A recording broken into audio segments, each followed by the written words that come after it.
Hello everyone, welcome to my channel. In this video, we are going to solve 5 power 5 by 5 power 5 plus 5 power 3 is what?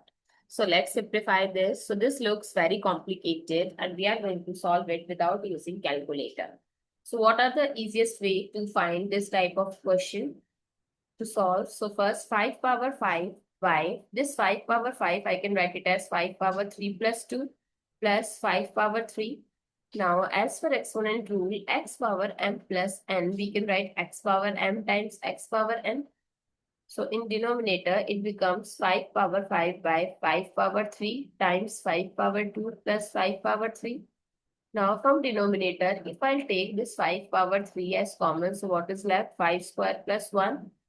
Now, 5 power 5, I can write 5 times 5 times 5 times 5 times 5. Similarly, in denominator, 5 times 5 times 5 times 5 square is 25 plus 1, 26. So, this will cancel out.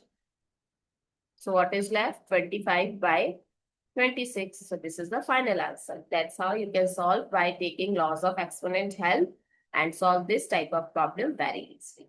If you find it useful, so don't forget to share your feedback through like, share, comment, and subscribe to my channel. Thanks for watching. See you in the next video.